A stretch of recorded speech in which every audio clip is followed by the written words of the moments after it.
Okay, let's take this Land Rover 110 for a spin. I've just done 165 miles on it, so it should be nicely warmed up. It certainly is. It's performed absolutely superbly, actually. Into gear and off we go. There's some lights on now, I think. Showing 122,000 miles. Probably sneak straight out if we're lucky. Yeah.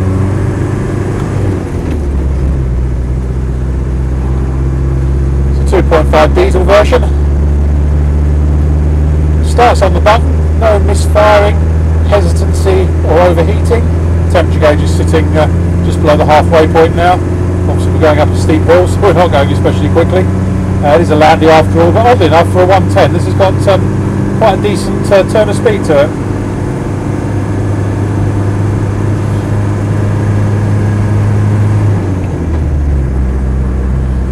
So, motor no problems at all, so it starts on the button, no misfiring, hesitancy or overheating. Clutch is nice, gearbox is good, there's no synchro problems or anything like that, or jumping out of gear.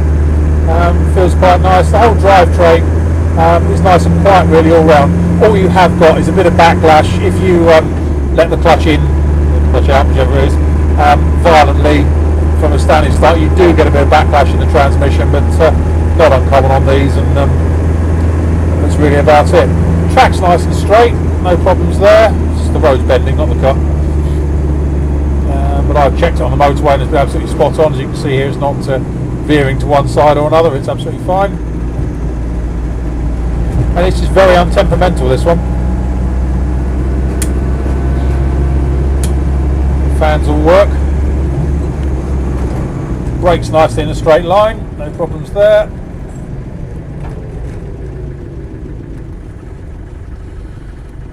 Idles properly. In front of us here we've got speedo, which is working fine.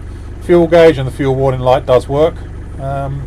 Temperature gauge there. Not a great deal else because it's a Land Rover, simple as that. Has got power steering, which is quite nice to have on one of these. It's rather heavy otherwise.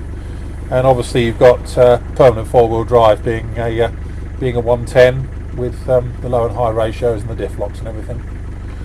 Just pull away again in a minute so you can see what that's like, and then that will probably do. Off we go. So as you say, if you pull away nicely, should we say, you don't get any backlash, but if you pull away sharply, as I did just there, let the clutch out sharply, you do get a bit of a clunk from the rear end, just as it takes up the backlash.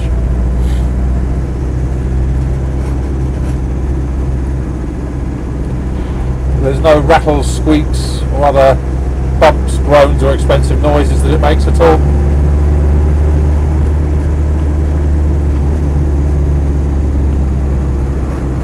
I know the last owner spent a lot of money on this, just getting this one right. Haven't gone through the history yet, but it looks pretty substantial.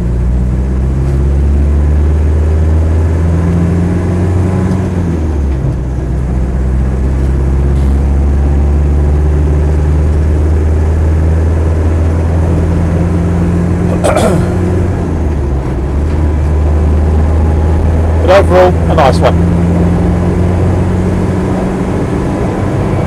My name's Simon. You can reach me on 0771 906 9353 or in the office on 0118 946 3352 if there's any info or questions that you've got with regard to the Land Rover.